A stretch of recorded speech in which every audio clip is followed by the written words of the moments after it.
Y lo más maravilloso no está en la música, ni siquiera en el coro que lo canta. Lo más maravilloso está en que esto es palabra de Dios. Es verdad. Es el Salmo 3.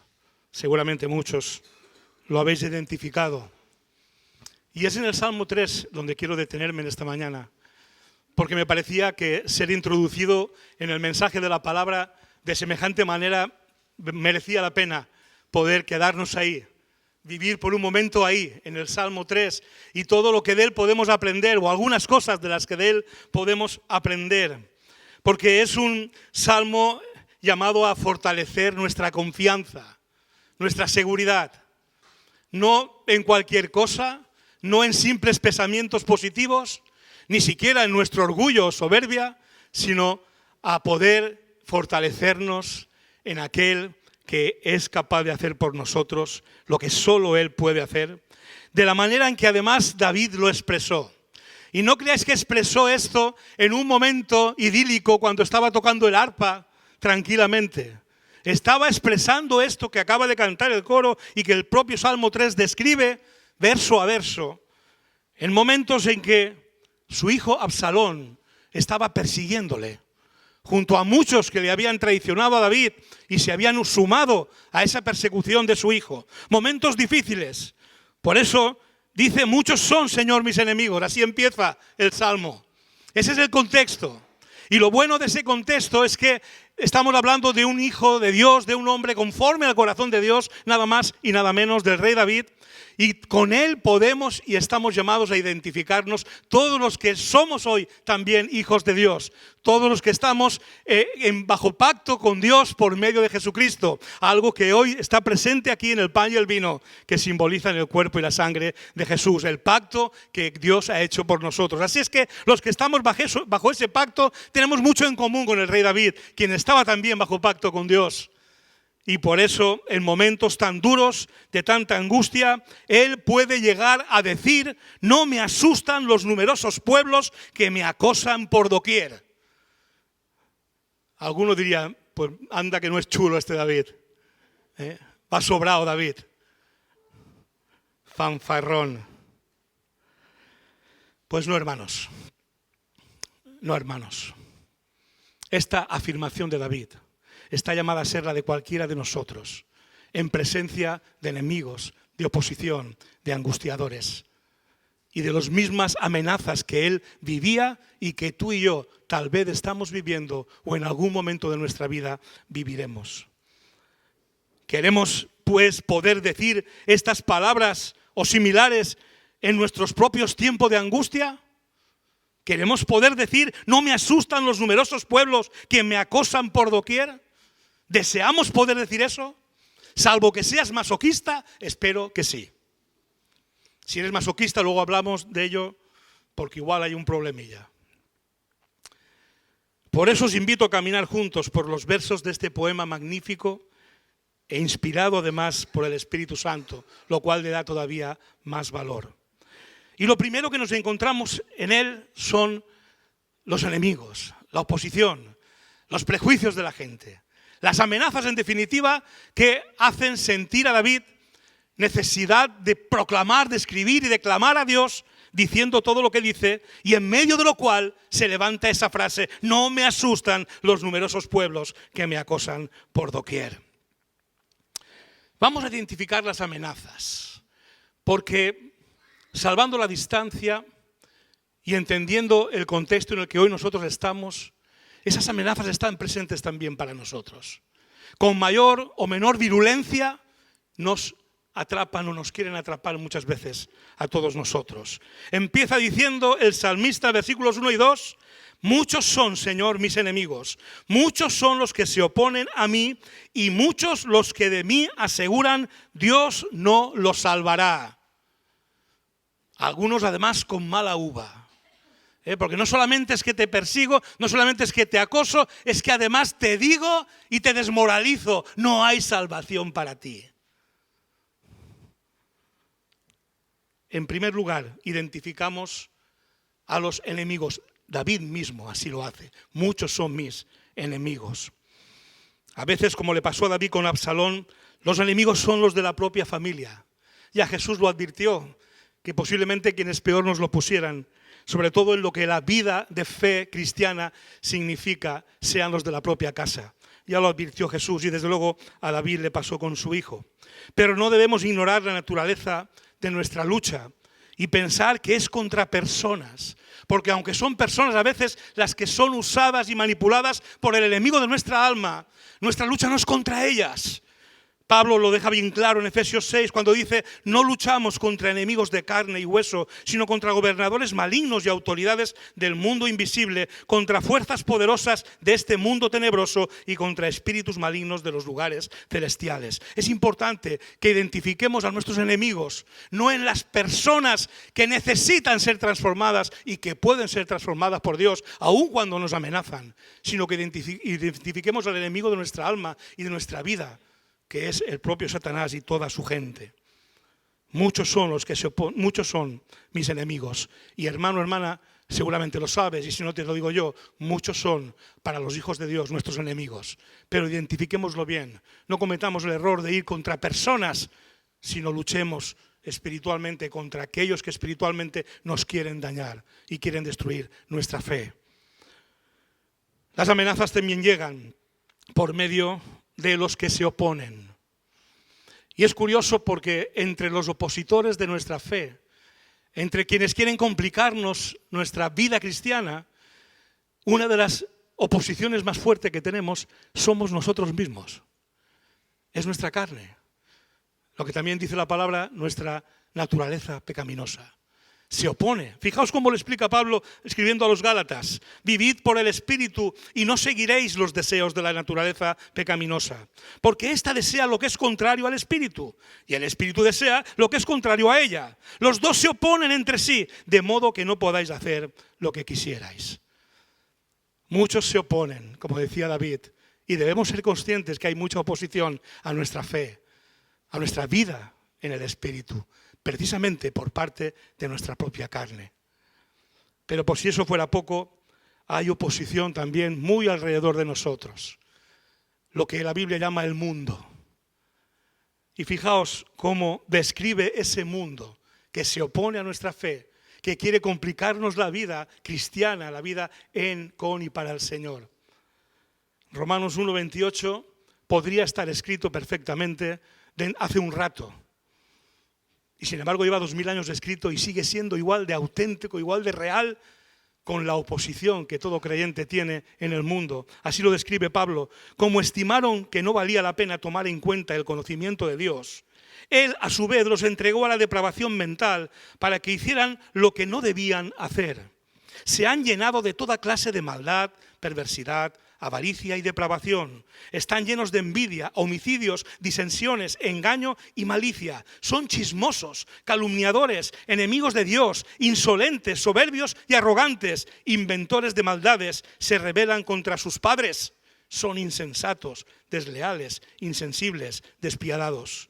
Saben bien que según el justo decreto de Dios, quienes practican tales cosas merecen la muerte. Sin embargo, no solo siguen practicándolas, sino que incluso aprueban a quienes las practican.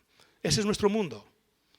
Ahí está, con todos sus aparatos mediáticos, en internet, medios de comunicación, políticos incluso, que de alguna manera llaman a lo bueno malo y a lo malo bueno, para confundir, sobre todo para confundir y oponerse a quienes a lo bueno llamamos bueno y a lo malo llamamos malo, según Dios lo ha descrito. Esa es nuestra oposición. Y es bueno que seamos conscientes de que muchos son los que se oponen. Y que seamos conscientes de que muchos son nuestros enemigos, sabiendo que luchan sobre todo por derribar y destruir nuestra fe.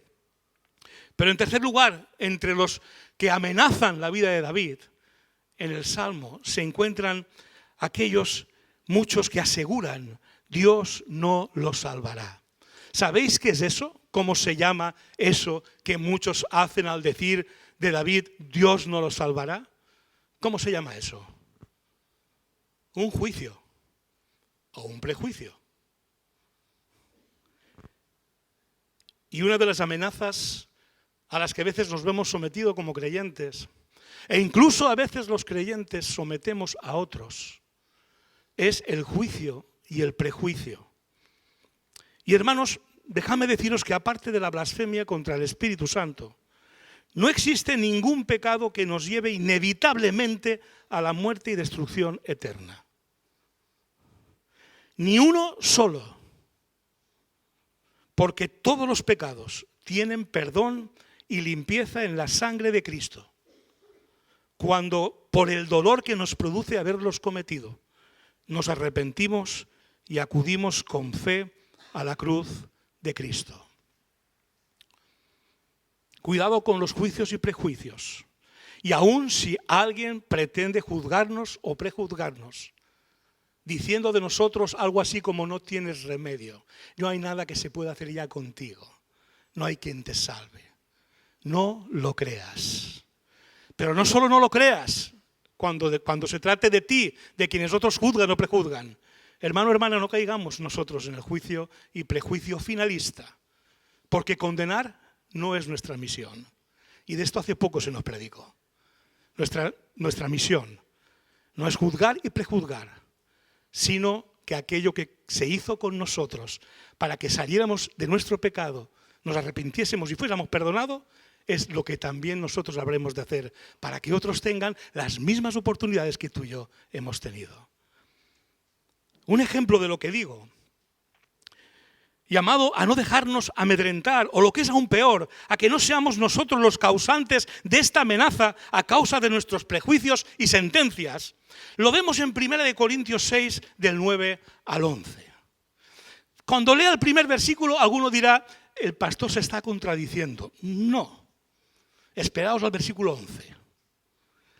¿No sabéis que los malvados no heredarán el reino de Dios? No os dejéis engañar, ni los fornicarios, ni los idólatras, ni los adúlteros, ni los sodomitas, ni los pervertidos sexuales, ni los ladrones, ni los avaros, ni los borrachos, ni los calumniadores, ni los estafadores heredarán el reino de Dios. Esto es cierto, ¿eh? Pero es igual de cierto lo que continúa diciendo el apóstol. Versículo 11. Y eso erais algunos de vosotros. ¿A quién se está dirigiendo el apóstol? A la iglesia. Menos mal que cuando el mundo o alguien, incluso en la iglesia, decía, este no tiene remedio, de su pecado no le salva a nadie, menos mal que había alguien orando por esa persona, predicándole el evangelio de Jesucristo, para que, como dice Pablo a los corintios, muchos de ellos que habían sido eso que no hay que ser, se convirtieran. Y dice de ellos no solo que se convirtieron, sino, fijaos, ya habéis sido lavados, ya habéis sido santificados, ya habéis sido justificados en el nombre del Señor Jesucristo y por el Espíritu de nuestro Dios. Gloria a Dios, hermanos. Que nadie te diga que eres un caso perdido. No te lo creas, pero en el nombre del Señor, hermanos, no le digáis a nadie que es un caso perdido. No lo maldigáis, porque es cualquiera de esas cosas que Pablo dice en la palabra. Porque dice Pablo de los corintios y el Espíritu a cada uno de nosotros, muchos éramos eso antes. Pero ahora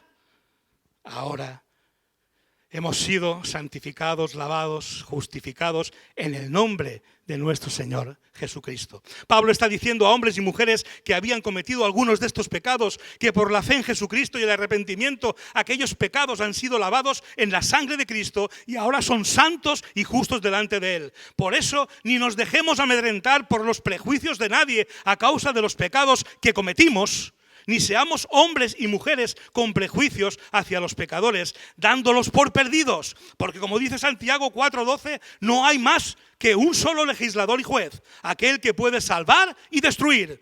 Tú, en cambio, ¿quién eres para juzgar a tu prójimo? ¿Te has sentido amenazado porque alguien ha dicho de ti, no tienes remedio? No hay quien te perdone eso. ¿Te has dicho a ti mismo alguna vez, este pecado no tiene perdón, y no te perdonas ni siquiera a ti mismo? Porque esa es una de las amenazas que hay. De David la dijeron, porque de David sabía que había sido adúltero, de David sabían que había sido asesino. Sí, un hombre conforme al corazón de Dios, adúltero y asesino. Pero lloró su pecado.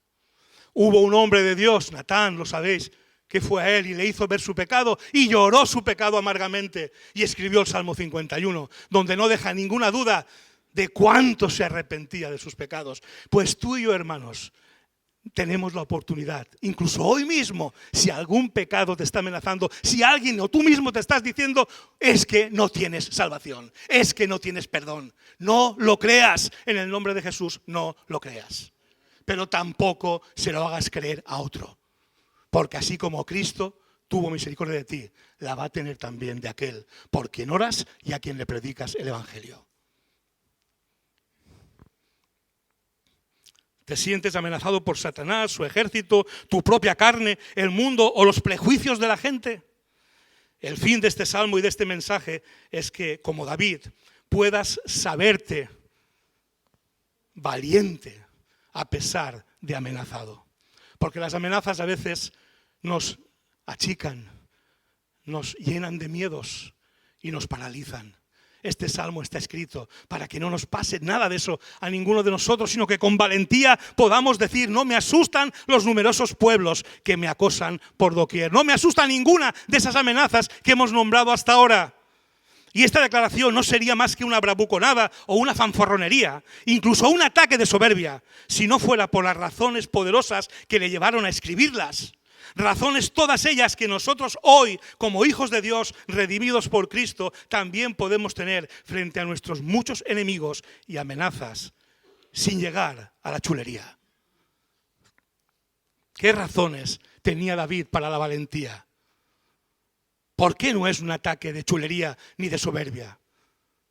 Vamos a ver esas razones, porque esas mismas razones, hermano, hermana, están también dispuestas y disponibles para ti y para mí. Versículos 3 al 5 del Salmo 3. Pero tú, Señor, me rodeas cual escudo. Tú eres mi gloria. Tú mantienes en alto mi cabeza. Clamo al Señor a gritos y desde su monte santo Él me responde. Yo me acuesto, me duermo y vuelvo a despertar porque el Señor me sostiene. No, David no es un chulo. David sabe de quién depende su vida. Aún su muerte, si esta tuviera que llegar. Dios es escudo alrededor nuestro. Y me encanta que no diga solo que Dios es escudo para nosotros. Porque si fuera solo escudo, podríamos interpretar que cuando nos vienen de enfrente tenemos un escudo, ¿verdad? Pero ¿y con los que vienen por atrás? ¿Y los que vienen por los lados? ¿Y los que vienen de arriba? Dice que Dios es escudo alrededor nuestro. En el Salmo 18 todavía lo desmenuza más el salmista. El Señor es mi roca, mi baluarte, mi libertador, mi Dios, mi roca en quien me refugio, mi escudo y el cuerno de mi salvación, mi altura inexpugnable. Por eso David enfrenta las amenazas con valentía y sin temor, porque Dios rodea su vida como un escudo. ¿Crees y experimentas eso mismo en tu vida? ¿Lo crees? Que no haya amenaza que te impida, pues, sentir el gozo de tu salvación, porque Dios acampa alrededor tuyo, es escudo alrededor tuyo. Y es más, dice que Dios es nuestra gloria. Qué importante es saber de quién dependemos, saber realmente de qué podemos estar orgullosos sin merecerlo y sin haber hecho nada para conquistarlo. Cuando alguien venga a decirte que no tienes remedio, que no hay para ti salvación, recuerda con las palabras de Pablo en Romanos 5:10, ¿quién es tu gloria y por qué lo es? Recuérdalo. Estando ya justificados, dice la palabra, en su sangre, por él seremos salvos de la ira. Porque si siendo enemigos fuimos reconciliados con Dios por la muerte de su Hijo, mucho más, estando reconciliados, seremos salvos por su vida. Y no solo esto, sino que también nos gloriamos en Dios por nuestro Señor Jesucristo, por quien hemos recibido ahora la reconciliación. Ese eres tú delante de Dios, hermano. Ese soy yo delante de Dios. Él es escudo alrededor de mí y Él es nuestra gloria. Dios es nuestra gloria. Su gracia y misericordia me han convertido en hijo suyo, perdonado y en paz con Él. Por eso David enfrenta las amenazas con valentía y sin temor, porque Dios es su gloria. No mereces el perdón, no mereces estar mejor de lo que estás. Y sin embargo uno dice, no, ya sé que no lo merezco, pero la gracia de Dios me alcanzó. Por eso Dios es mi gloria, no yo. Y por si eso fuera poco, dice David que en Dios está nuestro valor y nuestra dignidad. No son las riquezas, la salud, la belleza, la inteligencia o el poder. Dios es quien levanta nuestra cabeza. No somos orgullosos, soberbios, altivos, que vamos así chuleando. Dios levanta nuestra cabeza. Cuando los enemigos quieren que vayamos con la mirada a tierra, llenos de vergüenza, cuando vienen a recordarnos pecados pasados que ya confesamos y nos fueron perdonados, cuando nos quieren menospreciar como creyentes, como seguidores de Cristo, con este tono en el siglo XXI, y todavía te crees tú estas cosas. ¿No os ha pasado? Estos cristianos, qué retrógrados que son, anticuados. Señores, que estamos en el siglo XXI. Quienes dicen eso no tienen ni idea de lo que están diciendo, pero como suena bien y todo el mundo lo dice, pues se suman a la fiesta. Mientras nosotros sabemos de quién depende nuestra dignidad, quién es nuestra gloria, quién levanta nuestra cabeza, hermanos. Por mucho que quieran burlarse, por mucho que quieran oponerse, Dios es nuestra gloria y Él levanta nuestra cabeza.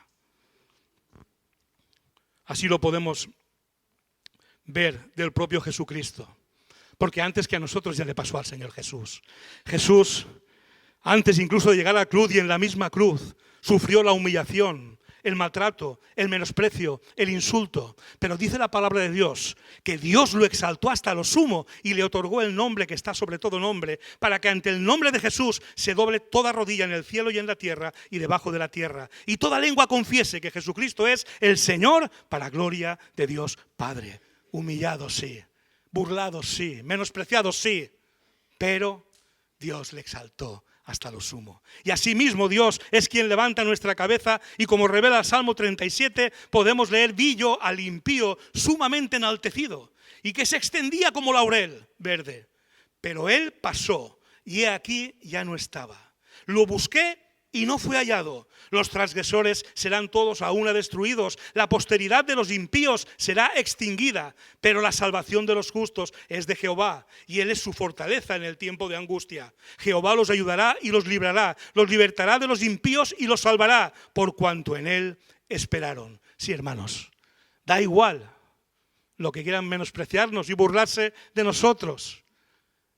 Dios levanta nuestra cabeza. Y los impíos tienen los días contados.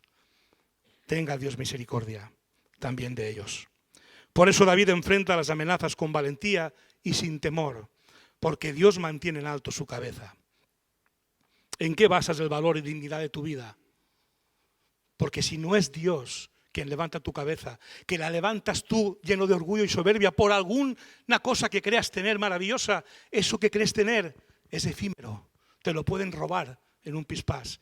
Pero cuando Dios levanta tu cabeza, la mía, hermanos, no la agacha nadie, porque Él la sostiene en alto.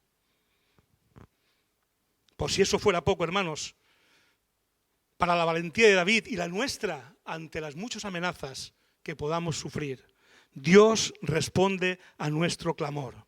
Dios dijo por medio del profeta Jeremías: clama a mí y te responderé. Y en el Salmo 34 leemos: busqué al Señor y Él me respondió, me libró de todos mis temores. Este pobre clamó y el Señor lo oyó y lo libró de todas sus angustias. Los ojos del Señor están sobre los justos y sus oídos atentos a sus oraciones. Los justos claman y el Señor los oye, los libra de todas sus angustias. ¿Lo crees, hermano, hermana? Pues da igual quién te amenace. Da igual qué o quién te amenace. Esa es nuestra realidad en Cristo. Dios responde a nuestro clamor.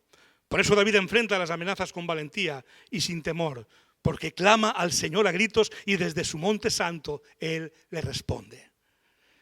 ¿Clamar a Dios es lo primero que buscas ante lo que amenaza tu vida? ¿O solo lo haces cuando todo lo demás te ha fallado? Hermano, hermana, muchas veces vivimos más angustiados de lo que debiéramos, porque tardamos demasiado en clamar a Dios y buscamos nuestras propias soluciones, a veces metiéndonos en más problemas de los que ya estábamos. Clama al Señor, Él ha prometido que te va a responder. Y si por si eso fuera poco, el salmista habla de algo muy importante, y que es común a todos los que de alguna manera se sienten perseguidos o angustiados. Dios vela nuestro sueño. Es significativo que la ausencia de temor y la valentía de David se expresen también en algo que suele ser lo primero que perdemos cuando estamos en angustia de algún tipo, y es el sueño. Lo cual añade a las amenazas algo tan dañino como es el cansancio. Sin embargo, David experimenta lo que también dice Proverbios 3, 24, 26. Al acostarte no tendrás temor alguno, te acostarás y dormirás tranquilo. No temerás ningún desastre repentino ni la desgracia que sobreviene a los impíos, porque el Señor estará siempre a tu lado y te librará de caer en la trampa. ¡Qué maravilla, hermanos! ¿Cómo sabe el Señor lo importante que es dormir bien? ¿Y cómo sabemos nosotros lo cansados que estamos cuando no dormimos bien? ¿Y sabéis qué pasa cuando estamos cansados? Que emocional, físicamente, estamos vulnerables. Somos vulnerables, porque espíritu, alma y cuerpo viven unidos. Y cuando el cuerpo se agota, aún lo espiritual no encuentra la fuerza a veces para levantarse. Pero Dios es quien nos levanta y Dios es quien vela nuestro sueño.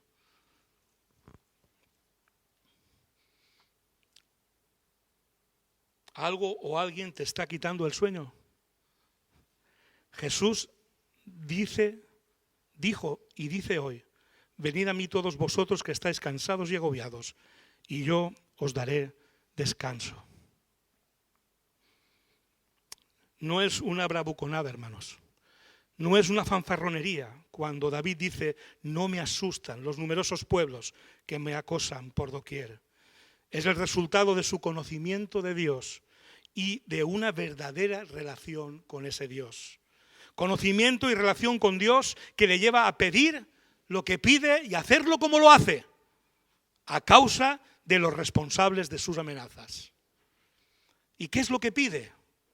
La última parte de este poema, oración de David, versículos 7 y 8, ante las amenazas. Levántate, Señor, ponme a salvo, Dios mío, rómpeles la quijada a mis enemigos, rómpeles los dientes a los malvados. Tuya es, Señor, la salvación. Envía tu bendición sobre tu pueblo. Esta es la oración del que se siente amenazado, pero al mismo tiempo con valentía y sin temor afronta la situación. Lo primero que pide: ponte en pie para salvarme, porque de ti viene la salvación y no de mi propia mano. Qué importante es eso. No dice David: ponme en pie para que yo les pegue 2 bofetadas. No. Ponte en pie, Señor, tú, porque de ti viene la salvación. No sea yo el que me vengue o quiera hacer justicia, sé tú quien la haga, porque tuya es mi salvación y tuya habrá de ser la venganza y la gloria. David no pide fuerzas o estrategias para vengarse de sus enemigos, sino que Dios le salve. Conocía las palabras del Señor en Deuteronomio 32, mía es la venganza, yo pagaré, Él vengará la sangre de sus siervos. Sí, Dios se vengará de sus enemigos y hará expiación por su tierra y por su pueblo. Una palabra que luego el apóstol Pablo la escribe y la da a los cristianos siglos después. No os venguéis, hermanos míos, sino dejad el castigo en las manos de Dios, porque está escrito: mía es la venganza, yo pagaré, dice el Señor. Ante las amenazas, tenemos el deseo de arremangarnos y ponernos a trompazos con quien sea. No. Jesús nos enseñó con su propia actitud a esperar en Dios. Y David nos enseña con su propia oración a esperar y pedir la salvación que viene de Dios. Por si era poco, sigue pidiendo David, con palabras que en el poema son muy, muy fuertes, ¿no? Y que vienen a significar: humíllales y quítales el poder de dañar con su boca. Esta parte de la oración está escrita en una forma verbal en el hebreo original, que se traduce como algo que ha sido o algo que podrá ser. Es una forma verbal constante, como un presente continuo. Por eso en algunas versiones, si leéis el Salmo, veréis que dice estas mismas palabras como algo que ha ocurrido. Y sin embargo, en la versión internacional que estamos leyendo, dice como algo que él pide que ocurra, porque para los efectos es lo mismo. Significa que Dios lo puede hacer porque ya lo ha hecho antes. Históricamente, romper la quijada o bofetada en la mejilla, que es lo que significa esta figura, significa desprecio y humillación. Está pidiendo que aquellos que le quieren complicar la vida, aquellos que quieren acabar con su fe, aquellos que quieren menospreciarle y se burlan de él de alguna manera, Dios los humille. Por eso habla en esa figura poética, romper la quijada o abofetear en la mejilla. El diccionario histórico de la lengua española dice la bofetada como metáfora es dicho o hecho que humilla, molesta u ofende porque implica censura, desprecio o falta de respeto. Y David está pidiendo, Señor, a los que me quieren complicar la vida, tú, hazlo tú, pero humíllalos. Y el romper los dientes alude también, en sentido figurado, al poder de las fieras o la capacidad de hacer daño con la boca, aún de los seres humanos. Gálatas 5:15 apunta en esta dirección, cuando Pablo dice, si seguís mordiéndoos y devorándoos, tened cuidado, no sea que acabéis por destruiros unos a otros. Eso es lo que implica la figura de romperle los dientes. De alguna manera que el Señor ataque a la que cree en su fuente de poder, aquello con que pueden hacer tanto daño, su boca, su lengua. Y eso es lo que pide David a Dios, que termine con la capacidad que los enemigos tienen de dañar y destruir con su boca. Pero no acaba ahí la oración, sino que por último David dice, no pido solo por mí, bendice a todo tu pueblo. Y ahí tenemos una de esas señales de que David es un hombre conforme al corazón de Dios, un grandísimo líder, que no se centra únicamente en él, sino que desea los mismos beneficios para todo el pueblo de Dios. No se cree el ombligo del mundo en su dolor. Cuando estamos sufriendo cualquier tipo de angustia, de dolor, de cualquier tipo de enemigo, espiritual o material, nos sentimos el centro del mundo en cuanto al dolor. Y es verdad que cada uno sufre el suyo, eso es cierto. Y nadie puede sufrir el dolor de otro. Podemos empatizar. Y cuando uno está pasándolo mal, lo está pasando mal. Pero la grandeza de este hombre de Dios, como ejemplo también para nosotros, es que aún en medio de su dolor, de su angustia, de sus enemigos, de sus opositores, de los que dicen que no tendrá salvación, en medio de todo eso, David tiene un instante para decir, Señor, no solo a mí, bendice a tu pueblo. Eso es grandeza. Eso es grandeza de carácter. ¡Qué maravilla! ¿Quieres poder decir como David, en tiempos de angustia o persecución, presente o futura, no me asustan los numerosos pueblos que me acosan por doquier? ¿Quieres poder decir esta frase con total firmeza, con total seguridad, sin caer en la soberbia, en la chulería, en la arrogancia? Reconoce el origen y naturaleza de los que te amenazan, para saber por dónde te viene el peligro. Y prepárate para vencerlo. ¿Cómo? Confiando y confesando que Dios es escudo alrededor de ti. Creyendo y confesando que Dios es tu gloria. Creyendo y confesando que tu valor y dignidad te la da Dios mismo y quien eres para Él. Creyendo y confesando que Dios escucha siempre tu clamor. Creyendo y confesando que Dios vela tu sueño para que nada ni nadie te impida descansar en paz. Clamando a Dios para que sea Él quien se encargue de tus enemigos y amenazas. Clamando a Dios interesado por las necesidades de otros y no solo por las tuyas. Un salmo en el que la palabra de Dios nos da muestra de que podemos ir con la cabeza alta por mucha gente que nos quiera machacar, por muchos que digan a nuestro alrededor, no sirves para nada, no tienes remedio, no hay quien te perdone. podemos ir con la cabeza alta porque Dios la levanta, porque Él es nuestra gloria y porque cuando clamamos a Él en su santo monte, Él responde, hermanos. Así que con toda confianza, si estás pasando por un momento difícil, si está siendo probada tu fe y alrededor tuyo muchos te están complicando la vida en este sentido, en el nombre de Jesús, haz tuyas estas palabras, haz tuyo este salmo, porque es verdad, es palabra de Dios para ti y para mí. No temo por muchos que acampen alrededor mío, no temo. En el Salmo 27 también habla en estos términos el salmista. No temo, aunque 10.000 acampen contra mí, no temo. Y no, David no es un chulo, David no es un arrogante, David no es un soberbio. David es un hombre quebrantado por su pecado, arrepentido de su pecado y perdonado y levantado por Dios, como tú y como yo. Y como muchos a los que no condenemos con nuestro juicio ni con nuestro prejuicio, porque también Dios los levantará cuando sea el tiempo. Amén. Pues hermanos, estamos ante el pan y el vino que hoy simbolizan el cuerpo y la sangre de Jesús, lo que Cristo tuvo que sufrir para que tú y yo tengamos la cabeza levantada y tú y yo seamos bendecidos por Dios.